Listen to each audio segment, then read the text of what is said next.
თუ არა ითანამშრომლო ფედერაციის მოქმედ თავმჯდომარის პრეზიდენტთან. მოგესალმებით ყველას. გუშინდელ მოსამართლის შეფასებას მივესალმები მისი დაჭერა არავისხილული არ ყოფილა. უბრალოდ მოსამართლეს შეეძლო რომ ის თანამდებობაც დაეტოვებინა. რაც უბრალოდ დროის პროცესია, მე ვიცი რომ დატოვებს თანამდებობას. საიდან მოხს და იმის განცდა მოხს რომ სიმართლე ისე იმის. ამიტომ ეს განცდა მაქვს. თქვენი თანამშრომლობა მოქმედ პრეზიდენტთან გამორიცხული. რატომ? რა არის პრობლემა? ყველაფერი ის რაც აქამდე იყო. რა თქმა უნდა. კიდევ ერთხელ ჩამოვავალე. ეთქვით არასწორი მართლობა, ძალადობრივი თვითონ სპორტული კუთხით დაბლოკვა ადამიანების, ვინც მათ თვალში არ მოსდის და ეს ყველაფერი. და რაც შეეხება პრეზიდენტის განცხადებებს, რაც მისი წასვლით ქვეყანა დაინგრევა და ის რავი, მე მგონი ეს ადამიანი რაღაც სხვა რეალობაში ცხოვრობს. კიდე ის რომ ბიჭების შრომას თვითონ იბრალებს, ეს რა ვიცი.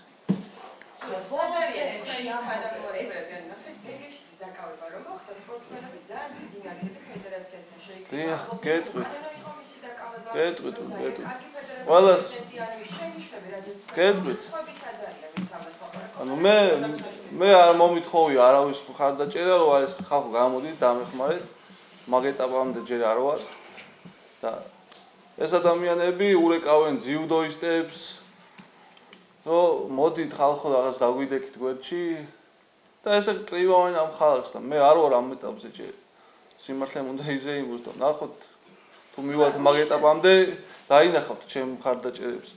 გუშინაც მოვისმინეთ რომ აპირებენ თქვენთან თანამშრომლობას და ამ დღეების განმავლობაში გიკავშირდებოდნენ და თუ დაგიკავშირდნენ და არავის ანუ მამაო გამომიგზავნეს, მამაო მეუნებოდა რომ სულ ყველანაირად პრივილეგირებული იქნებოდა და მე ვუთხარი რომ ზუსტად ამ პრივილეგიაზე მაქვს მეთქი ეს პრეტენზია რომ არ უნდა იყოს ფედერაციაში ეს პრივილეგიები. და ეს რომელი მამაო იყო ამ ჩხუბის დროს? დიახ. პრობლემის სახელით პროვიდა. ანუ ფედერაციის სახელით რომ მოდიო ზურა გავჩუმდეთ, არა მოვიღოთ ხმა, ხმის ამოღების ეშინიათ ალბათ რომ ეს საზოგადოებამ გაიგოს და ყველაფერი ისე იქნება როგორც შენ გინდა და მე ვუთხარი რატომ უნდა იყოს ესე კაცო? უნდა იყოს სამართლიანი, მე როგორც მინდა რაშუაში. ყველა ანუ ტურნირზე შენ იქნები პრივილეგირებული, შენ წახვალ იქ, შენ წახვალ ევროპის ჩემპიონატზე, შენ ესე და მე მამა უმეუნებოდა, როგორც თვითონ ამბობენ რომ თავიანთი გამოგზავნილი მამაო და ჩემ ზუსტად ეგ ვუთხარი მეთქი, ეს შეცდომა ზუსტად რომ სულადაც მეშვის კარტა ვინ ითხოვს კიდე რომ გეგაგებიშიცებ დატოვოს რა მისი თანამდებობა, ანუ შეგიძლიათ სპორტსმენების სახელაკვარები გითხრათ? შენ თანამოძრავი ნაკრებში თუ არიან? ან ვინ არიან ეს ადამიანები? სადაც დრო მოვა და გამოჩნდება ყველა. ამ ეტაპზე მე ვითხოვ და გვერდზე ვინც მიდგას ეს ხალხი. ზურა ანუ ჭიდაობის ოჯახის გაფორმაცია ამ საუბრებს შეგებაზე და შენ როგორ ანუ ადამიანი შესაძლებელი რომ მოხდეს სხვა შეგება. არა მე ვერ შეურიგდები ეს ადამიანს ვისი განწყობაც ვიცი და ეხლა ფორმალურად თვალი დახუჭო შეურიგდე მე ხო ვიცი რომ ესეთი განზრახვები ამოძავებს ჩემს მიმართ. ეს არ არის პირველი შემთხვევა, როცა ჭიდაობა მსგავს სკანდალში ეხება. მუდმივად დაპირისპირება, მუდმივად ეს პირველი შემთხვევა, ესეთი შემთხვევა პირველია, მე მგონი მსოფლიოს ისტორიაში, როდესაც პრეზიდენტი რკინის რაღაცით მოქმედებს სპორტსმენს. ეს პირველი. რა არის ამ ყველაფრის საფუძველი? ეს სპონტანურად ხო ხდება? ამის უკან დგას კიდევ გარკვეული წინა ისტორია. სად არის პრობლემა? სად არის და ანუ ამ ფედერაციას და ამ ფედერაციის სათავეში ვინც არიან, ну განსხვავებული აზრი თუ შეხვდათ ანუ თავიანთ ანუ განსხვავებული ხო? ანუ ის აზრი ვინც გამოთქვას ამას წერი გონიათ და მიდის ამ ტრის ყველანაირად დაჩაგვრა მე და ეს არ არის რა ვიცი. რაზე ვერ შეთანხმდით? განსხვავებული მე შემეძლო რომ აი ამ ფედერაციაში ყოფილიყავ ესწავლოთ შეუხებელი, აი ძალიან ისი და ყველაფერიც მექნებოდა ვიჭიდავებდი ყველაფერს რასაც მოვითხოვდი. ანუ იყო შემოთავაზება რომ წვრილად ჩამეწერა ეს ხალხი და ანუ ორი ადამიანის შორის იყო რაღაც მსოფლიო ჩემპიონატზე ვინ წავიდოდა. ის ადამიანებიც გამოვიდნენ თქვა არ ვიცი. ვერ იძახიან ალბათ. და პრობლემა რა იყო? უნდა წასულიყო ორი ადამიანი. ერთი ადამიანს ეკუთვნოდა, რომელიც არ იყო მათი მოსწავლე. ამ ხალხს უნდა რომ თავისი მოსწავლისთვის მიეცეთ შანსი, რომელიც არ ეკუთვნოდა ამ ადამიანს. და ჩემთვის მნიშვნელობა არ ქონდა რომელიც წავიდოდა, ანუ ერთი წავიდა თუ მეორე. ჩემი მეგობარია. მე უბრალოდ ვუთხარ რომ სიმართლე რომ ამ ადამიანს ეკუთვნის და ეს ჩემი სიმართლე მწვრთნელებთან არ მოვიდა თან ხედრაში, მათ სხვა აზრი ჰქონდა და ამის მერე დაიწყო ჩემი ანუ როგორც ანუ გარიყული იყავი დავისწრე. დიახ, ანუ უნდა მოეცათ შანსი რომ დამემტკიცებინა მსოფლიო ჩემპიონატზე ჩემი წასვლა, არ მომწეს არანაირი შანსი, ანუ ვიბლოკებოდი და ესე გრძელდება. რამდენი ხანია ეს რაც ანუ ზაფხულში იყო ეს ყველაფერი და იქიდან ვისაუბრებ.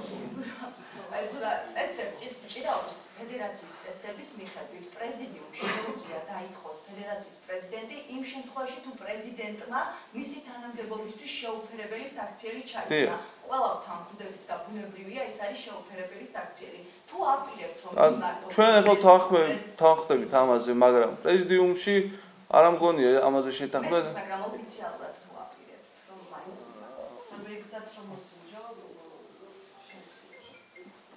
კი, მაგრამ ვფიქრობ, რომ შედეგს ვერ გამოიღებს, იმიტომ რომ პრეზიდიუმში ისეთი ხალხი ყავთ, ვინც არ დაეთანხმება ამ ფაქტს. რაზეც მთელი მსოფლიო დაეთანხმება, რომ ძალადობა ხო ის შეუფერებელი საქციელია, რაც პრეზიდენტმა გააკეთა. მაშინ ლოგიკური კითხვა როგორ ფიქრობ, რომ შენ სიმართლეს მიაღწევ? პრეზიდიუმში ესე იქნება. აი, ქვეყანაში ხო, ანუ ხო ხედავს ყველა და მოთხოვენ ალბათ ვისაც ეხება ეს საქმე, რომ ანუ სამართლებრივად არ აპირებს. რა თქმა უნდა, სამართლებრივად აპირებს ბრძოლას. თუ საზოგადოებრივი აზრის იმედი გაქვს, ამ ფაქტს აუცილებლად ანუ კი, პრეზიდიუმი თვითონ იძახია, რომ შეიკრიბება და შეიკრიბებოდა გამოიტანონ, აბა აზრი ვნახოთ, რას გამოიტანონ. ზურა შენ თქვი რომ ელოდები როდის დატოვებს თანამდებობას და გჯერა სამართლიანობის, მაგრამ იმ შემთხვევაში თუ დღეს ხვალ და რამდენიმე კვირის განმავლობაში არ დატოვებს ბედეშილე თანამდებობას, რას აპირებ, როგორია შენი უახლოესი?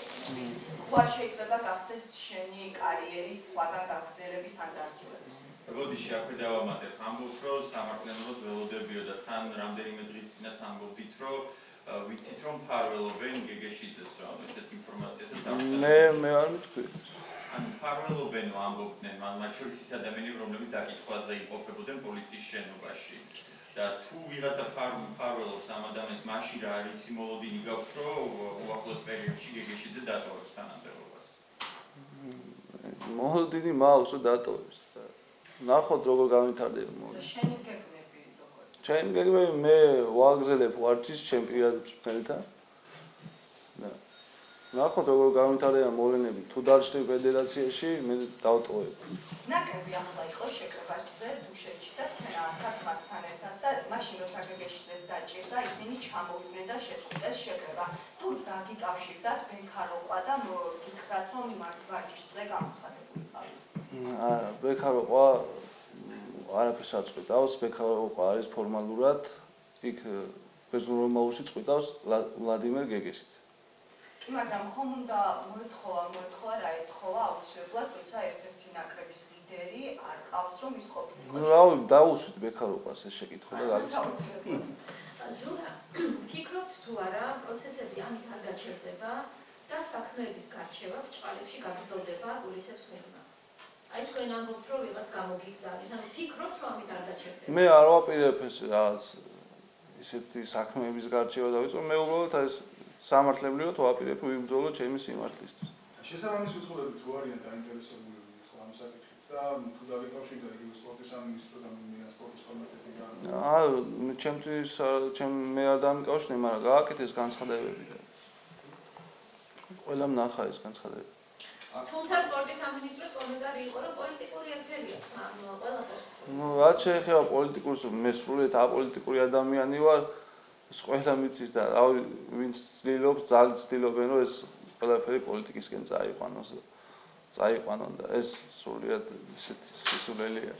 თუ უყურე კიდევ პრესკონფერენციას, რომელიც უშინ წინ გამართეს ფედერაციაში, იქ ამბობდნენ, რომ მთლიანი ბრალულობა თქვენზე გამოვიდა, თქვენს მასზე ახლა შეაგინაო. ნუ აი რაც არ უნდა ეს ყველაფერი რო ყოფილიყო სიმართლე. ფედერაციის პრეზიდენტს აქვს იმის უფლება, რომ ჩამოვიდეს და რკინის ხელკედით გაუწოდეს მოჭიდავს. პროვოცირებაში გადანაშაულებენ ნუ, კაი, გვადანაშაულებენ და გამოვიწვიე, დაუშვათ. არანაირი უფლება არ აქვს. არიან დაცვა, ხო ყავთ დაცვა და მოეთხოვა და გავეყვანეთ. ეს ყველაფერი არის სიცრუე. სულ ასევე მისია გეგეშიც ფარგლენჯერები ამბობენ, რომ თქვენ თითქოს გეგეშიძე მოგიქნიათ პლასმასის ტრიალოსანი. დიახ, გეტყვით ეხლა და ის გეგეშიძე გამოვიდა მე შემდეგ კომენტარი რო გააკეთა და ის ტრიალოსანი დაიწია და რა ვიცი ხალხო რა ვიცი ეს სასაცილო არა ის ხო ბავშვები ხო არა ვარ თუ ესე ვითომ გვატყუეს რომ ვითომ ეს ტრიალოსანი ეჭია და ვითო არა სიმისთვის თუ ტრიალოსანი ასევე ადვოკატი ამბობს გეგეშიძის რომ თვითონ გეგეშიძესაც ჰქონდა დაზიანებები მიღებული, მაგრამ რისგან ჰქონდა ეს დაზიანებები მიღებული, არ ამბობენ. თქვენ რა ინფორმაცია გაქვთ ამასთან დაკავშირებით? უშუალოდ თქვენ დაპირისპირების დროს მიიღო გეგეშიძეს დაზიანება? არ ვიცი, არ ვიცი, ეხა აღმოჩნდა რომ დავიქონია გადახილი და სიცრუესთან ახლოსაა ეს ინფორმაცია. სულ ამბობენ, რომ გამოძიებამ უნდა გაადგინოს რა დაზიანებაც თქვენ მიიღეთ, პრეზიდენტისგან მიიღეთ, თუ კიდევ სხვისგან და ჩხუბის დროს ფიზიკური ძალადობა გეგეშიძის გარდა კიდევ სხვა მბიმები განახორციელა. კი, განახორციელა იქ ამდენი მისი რაღაც გაურკვეველი ხალხი. ანუ სხვამაც დაგატყვა.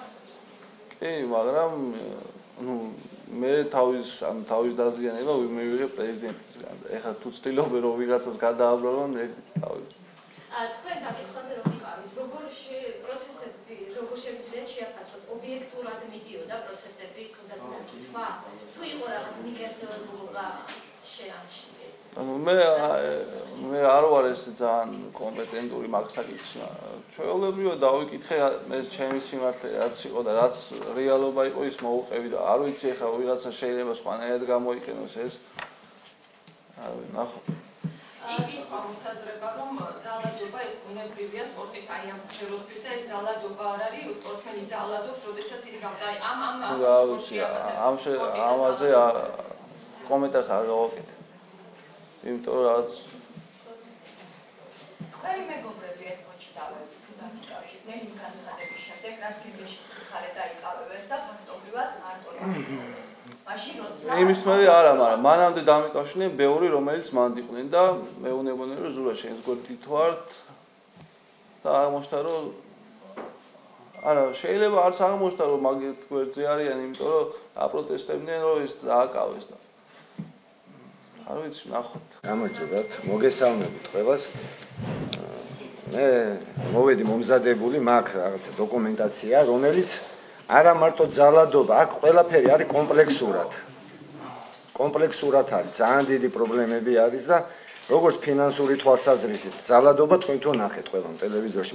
მე გავამახვილებ ყურადღებას ფინანსურ დარღვევებთან დაკავშირებით და მოგახსენებთ, მე რეპორტაჟი მოვისმინე რამოდენიმე დღის წინ, უბრალოდ გუშინ იყო გადაცემა, სადაც პრობლემებზე იყო ლაპარაკი დარბაზის გაუმართავობაზე, იქ საშხაპეების არქონაზე, იქ ნაკრების წევრს 300 ლარი ვაქვს. მე მაქვს 27 დღის მონაცემი პრემიების დარიცხვის შესახებ. და ეს არის ოფიციალური ამონაწერი ბანკიდან. სადაც თვეც არ არის რა, 25 დღის მონაცემები მაქვს, სადაც დაახლოებით 100.000 ლარი. აი ხა მოგახსენებთ, აი გვარებს და სახელებს არ დავასახელებ, ფედერაციის თანამშრომლებს 26.974 ლარი დაერიცხა ფალოვანთა კლუბის დირექტორს. რის გამო დაერიცხა რა, ვერ გავიგე, აი რა დამსახურება აქვს ამ ადამიანს. ნუ აქ წერია, მე მოგაწვით თქვენ თვითონ ნახეთ. აქ მარტო ეს არა, კიდე ვიღაც გოგონას 26.974 ლარი პრემია. დივანია ალბათ, არ ვიცი, პოზიციებს ვერ გეტყვი. ადმინისტრაციის უფროსი. როცა საშხაპეში რიგში დგანან ბიჭები და ელოდებიან, როდის განთავისუფლდება და სხვა მომენტი. ეს უამრავი, ეს არის ერთი თვის მონაცემი, ეს არის ერთი წლის წინანდელი საბუთი მაქვს, რომელიც ეს მეორე. მინდა ყურადღება, ეს პრობლემა რატო არის? მე მაქვს დადგენილება. ესე იგი, საქართველოს მთავრობის დადგენილება, სადაც გაწერილია ირაკლი ღარიბაშვილი იყო მაშინ პრემიერ-მინისტრი, აი ეს პრემიების და ამის ეს თანხები ყველაფერი შედეგის და მიხედვით არის გაწერილი. ესე იგი, რაში აქ არის ძალიან დიდ თანხებზე ლაპარაკი და მე თქვენ ახლა ზუსტად გეტყვით ყველაფერს. აი სპორტსმენი, რომელიც შედეგს აკეთებს, ან ოლიმპიურ ასპარეზობაზე, ან მსოფლიო პირველობაზე, ან ევროპის ჩემპიონატზე, ძალიან სერიოზულ თანხებს როგორ თვითონ ერიცხება ეს დიდი პრემიები, ასევე მის პირად მწვრთნელს. ესე იგი, აი წერია, ეხლა წავიკითხავ, უბრალოდ ძალიან დიდი ბოდიშით, სპორტსმენის პირად მწვრთნელს პირად შეჯიბრებაში მიღწეული შედეგისთვის სპორტსმენებისთვის განსაზღვრული საპრიზო თანხის 50% ეკუთვნის პირველ მწვრთნელს. პირად მწვრთნელს. ესე იგი, რაშია, თუ სპორტსმენმა დაუშვათ 100,000 ლარის შედეგი გააკეთა და თავისი შრომით მიაღწია, მწვრთნელს პარალელურად 50,000 ერიცხება. თქვენ ამას არ ჭირდება არც გამოძიება, არაფერი შეგიძლიათ მიბრძანდეთ, ანკეტები აქვთ ყველა სპორტსმენებს. ეს ვლადიმერ გეგეშიძე არის გეგა გეგეშიძის ძმა, რომელმაც 1 წლის წინ გაანება ჭიდაობას თავის სპორტულ კარიერას მოკლედ. ამის შემდეგ მის უცბად გაუჩნდა რამოდენიმე მსოფლიო ჩემპიონი და პრიზიორი მოწაფე. თავის ვიწრო წრეში ვინც ახლავს გვერდში ამ პრეზიდენტს, ყველა სესია განაწილება. ეს თქვენ ეხლა როგორ ხდება? პირად მწვრთნელს არ ეკითხებიან არაფერს. თვითონ სპორტსმენთან აქვს ამათ ურთიერთობა. ეს აი ძალიან დიდი პრობლემაა. ძალიან აი ხა მე თქვენ გეტყვით რა მოხდა რა. ხალხი რომელიც იმედით უყურებდა ამას, რომ აი ეს კაცი მოგშორდება და ნატრულობდა ამას, რომ ეს წავიდეს და ყველაფერი კარგად იქნება, ამ ხალხს ამ კაცის დაბრუნებით ისევ იმ პოზიციაზე ეს იმედი მოუკვდათ. ძალიან ცუდ დღეში არ მე მაგათ მდგომარეობაში შევდივარ და მესმის. რეკავენ სამიშვილის მამა ვარ, რამე რო ვთქვა ესე და მე სამიშვილის მამა ვარ. მე არაფერი ინტერესი არ მაქვს, მე ვავარჯიშებ ბავშვებს. ჩემი ბავშვები რასაც შეესწრა, აი ეს ძალიან დიდი დარღვევები აქვს, აი ეს ფინანსური დარღვევები შეგიძლიათ ეს ნებისმიერ ის რომ ისიც მის თემა რომ დაასრულოთ. ის მოსწავლეები არიან, რომლებიც გამარჯვების ვინც შედეგს აკეთებს დღესდღეობით სპორტსმენი, ვინც არის მოქმედი და სოფლიო ასპარეზზე გარკვეულად რაღაც მეორე ადგილს იღებს, მესამეს თუ პირველ ადგილს, ყველა გაწერილია, ყველას თავისი სახელმწიფო ჯილდო ეკუთვნის. ამაზე აქვს აქცია, ამიტომ მოვიდნენ ესენი. და ეს მოსწავლეები არიან ვლადიმერ გეგეშიძე. ჩაძე მეორე მწვრთნელები, შეუძლია სპორტსმენს ყავდეს ორი მწვრთნელი. ხო. შეიძლება სამი წავდეს და რა შვებიან ეს პირადი მწვრთნელი დავუშვათ აი გაზარდა ადამიანმა ბავშვობიდან და ეს დიდი სპორტსმენი გამოდგა და რაღაც შედეგებს აკეთებს. მაცადე მაშინ თქვენ მიდის და ეუბნება რომ ჩამწერე მე მწვრთნელად, თორე შენ ვერც ერთ შეხვედრას ვერ მოიგებ, ვერც საქართველოს პირველობაზე, ვერცად ვერ წეხვალ და თავარ მწვრთნელს არა, პირად მწვრთნელს, პირად.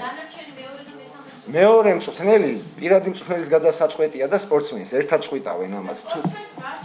სპორტსმენს თანხა ცალკე ერიცხება. სპორტსმენს დაუშვათ ოლიმპიური ჩემპიონი თუ გახდა და 200,000 დაერიცხა, ის 200,000 არის სპორტსმენის. ხოლო პირადი მწვრთნელის არის 50 100,000 უნდა დაერიცხოს პირად მწვრთნელს. ანუ ეხლა აქ ისნით უცბად რა. ესეთი ვითარ.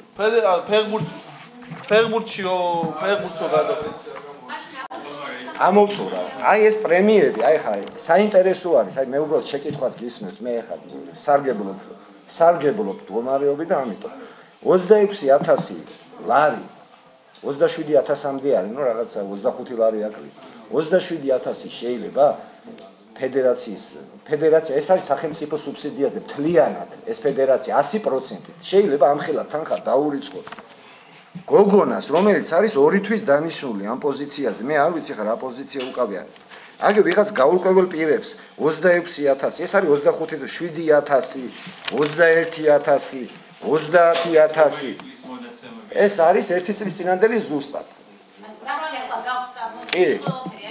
ზუსტად 1 წლის და 9 დღის. მე ამოვწურე, ძირითადად ამაზე მინდოდა ყურადღება გამეხმაურება. გოჩა ჩორგოლიანი, თბილისის ჭიდაობის ფედერაციის გენერალური მდივანი, მოგესალმებით ყველას.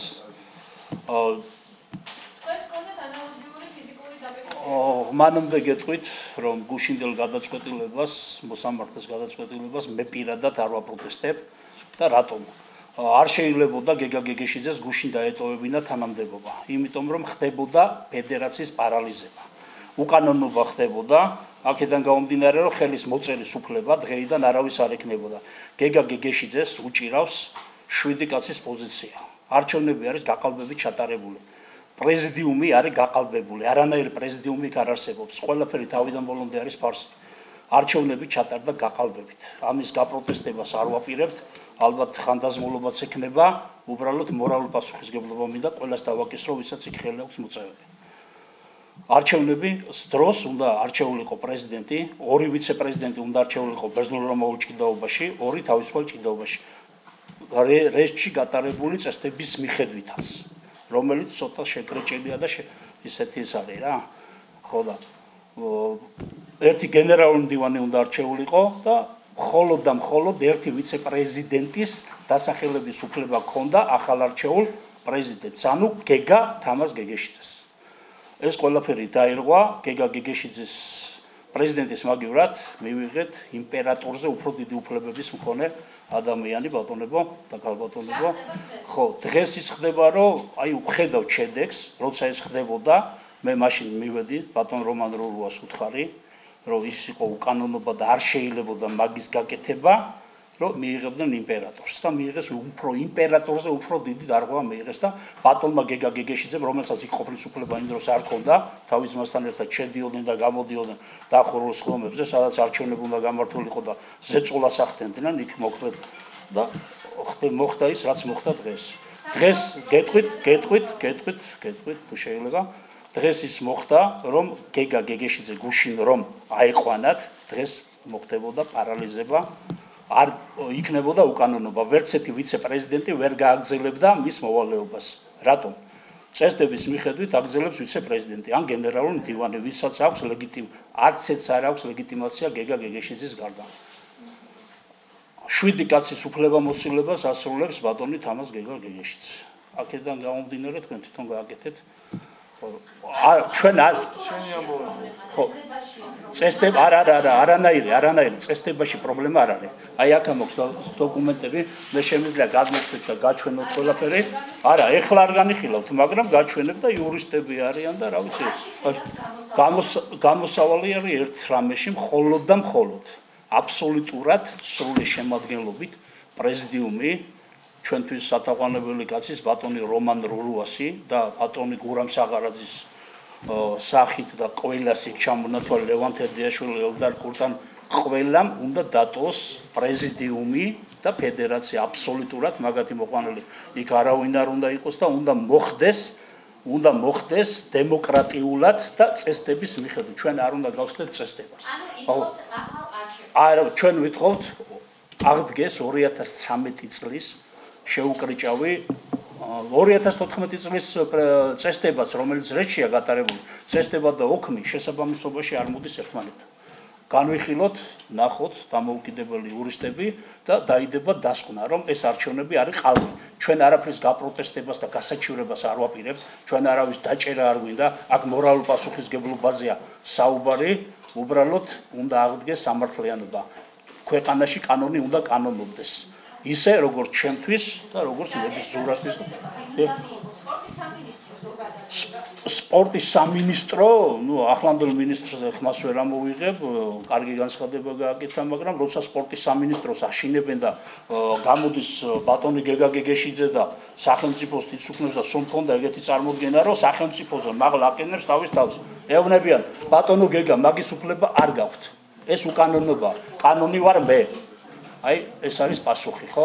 მე ყოველთვის ფიქრობდი და დღესაც ვფიქრობ, რომ ბატონი გეგა გეგეშიძე, ბატონი გეგა თამაზ გეგეშიძე არის არაადეკვატური და გაუწონასწორებელი პიროვნება. თუნდაც კლეტკიდან მიმართული გუშინ ჩემთვის იყო ის უდიდესი სირცხვილი, რაც მან წარმოთქვა, რომ ჩამოიშლება ქვეყანა რა შვაშია ქვეყნის ჩამოშლა, ხო? ის ხო სირცხვილია, ხო? ხო და ვინ იყო ბატონი გეგა გეგეშიძე? მე მკითხეთ 2007 წელს ვინ იყო? ყვითელი ავტობუსებით მუშაობდა გრძანის სპორტსკოლაში და დაატარებდა არ ვიცი რა ქვია იმათ, მე არ მინდა ის სიტყვა ვიხმარო, ხალხის საცემრად და დაყავდა, რა ვიცი რაც ქვია, სადამჟელო რაზმები დაყავდა, ხო, გადაყავდა, გადმოყავდა და 2012 წლის ბოლოს სამტრედიაში იყო კახა კალაძის ქვების მსროლელების უფროსი, ხო? იყო ეგრე იყო. ყველამ ვიცით, ხო? ეს არის სიმართლე და სიმართლე ამ ქვეყანაზე არის ერთი.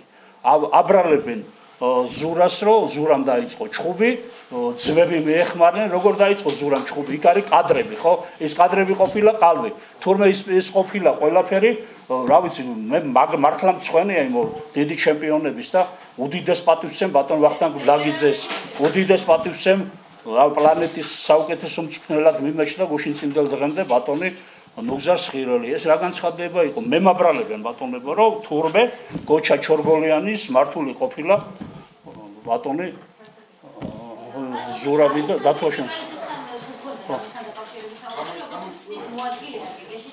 არანაირი მოადგილე ჩემთვის ალექსანდრე ჭიკაიძე და არც ერთი იქ ვინც არიან, არ არიან რესტრიდან ამოვიღოთ. ხო. არ ვიცი, მე საერთოდ არ მაქვს მაგათთან შეხება, მე მაგათ არ ვაღიარებ არცეც. არ ვაღიარებ, იმიტომ რომ სულ ყველაფერი თავიდან ბოლომდე იქ რაც ხდება, არის უკანონობა. ხო. ხო. არა, ერთი წუთით. ხო, ამ განსხვავებულასთან დამოკიდებულებაში მე ყოველთვის მქონდა განსხვავებული აზრი. 2016 წლის 18 მარტს იყო არჩევნები, სადაც თბილისის ჭიდაობის ფედერაციის არჩევნები იყო, მინდა გითხრათ, გეგა გეგეშიძე იყო ჩემი მოწინააღმდეგე, უშუალოდ 6 კანდიდატი ვიღებდით მონაწილეობას გენერალური მდივნის თანამდებობაზე და გეგა გეგეშიძე იყო თავის გამარჯვებაში დარწმუნებული და სხვათა შორის მეც მეგონა რომ მოიგებდა, იმიტომ რომ მე არავისთვის არ მithოვია რომ ხმა მოეცა და მე ის არჩევნები გეგასთვის არ მომიგია. სამჯერ მეტი ხმები ავიღე მე გეგაზე. გეგამ წააგო ის არჩევნები თავისი საქციელით, თავისი არაადეკვატურობით. არც დელეგატთან მე არ მისულარ და არ მithოვია რომ ხმა მოეცა ჩემთვის. აქედან გამომდინარე, მაგენი გახდნენ ჩემი მტრები, გეგა როცა მოვიდა თანამდებობაზე, პირველი რაც დანიშნა ამბროლაურში ზამთარში შეჯიბრი, სადაც თბილისის ჭიდაობის ფედერაციას ორდღიანი დარღვევა მოგვეცა იქა, იყო არ მინდა რომ გადავიდე თემიდან, გადავიდე, გეგა გეგეშიძე ბლოკავდა თბილისის ჭიდაობის ფედერაციას. მე მქონდა ჩემი განსხვავებული აზრი, აქ არის აი დოკუმენტები, რაც შემიძლია ნებისმიერს გაჩვენოთ, მე ამის არც გასაჩივრებას ვაპირებ, უბრალოდ მორალურ პასუხისგებლობაზეა საუბარი. ხო და აქედან გამომდინარე, გეგა გეგეშიძემ არ ღვევს ყველანაირ კანონს ჩემს წინააღმდეგ და იყო რომ დამიბარეს ბატონო გოჩა მოგბრძანდით შარშან იანვრის თვეში მოგბრძანდით ვისაუბროთ დავსხდეთ ადამიანურად გადავწყვიტოთ ურთიერთთანამშრომლობაზე შევთანხმდეთ ჩვენ დამოუკიდებელი ფედერაცია ვართ და არჩეული ისევე როგორც ეროვნული ფედერაცია სასაუბროთ მივედი და იქ რაც მოხდა კადრებიც არსებობს და მოხდა ის რომ 60 თავისის დაჯგუფების წევრი დამახვედრეს და ყველა სიტყვაზე მიიღეს პასუხი და გამისწორდნენ ფიზიკურად. მე არ ვთვლი რომ მე ნაცემი ვარ, მაგრამ კადრები ძალიან კარგად ჩანს, როგორ მდგომარეობაში ვიმყოფები, მაგრამ მე თავს ნაცემად არ ვთვლი, იმიტომ რომ მე ყველაფერზე გავეცი მათ პასუხი. ეხლაც ადეკვატურ პასუხს ვცემ და ნებისმიერ დროს ვარ მზად დავსხდეთ პირისპირ და ვისაუბროთ და გუშინ ის მუქარები ბატონი იანტონელიძის მხრიდან იყო ჩემს მიმართ და არაერთხელ. და თურმე ისა მე ყოფილვარ ამათ ესენი არიან ჩემგან მართული და ჩხუბი დამიწყია მე. როგორ უნდა დამიწყო ჩხუბი მე? მე შეგიძლიათ კითხვები დავუსვათ ბატონ ზურაბს ბოლოს მე როდის ვნახე ბატონი ზურაბი, როცა ევროპის ჩემპიონი გახდა და აეროპორტში დავხდი მე მას, მაგის ძმებს საერთოდ არ ვიცნობდი და მეორე დღეს გავიგე ზურას ტელეფონი მე, როცა ზურა მოხდა ის რაც მოხდა და ჩავედი და სხვათა შორის ერთი რამე აღსანიშნავი რომ ზურასთან რომ მივედი სახში, მამამისი ბატონი ალეკო აღმოჩნდა ის პიროვნება, ვინც ჩემი ჩხუბის დროს მე გამიყვანა გარეთ. ერთი წელია ვეძებდი მე იმ პიროვნებას, ვინც მე მომეხმარა, ერთადერთი ადამიანი მომეხმარა, ვინც მე გარეთ გამიყვანა. და ყველაზე აღსანიშნავი ის არის, რომ იმდენად არიან დაშინებული მწვრთნელები და ჭიდაობის წარმომადგენლები, რომ საავადმყოფოში მოსვლაც ვერ გაბედეს ჩემთან და ტელეფონზეც ვერ გაბედეს რამოდენიმე კაცის გარდა, როცა მე საავადმყოფოში ვიწექი.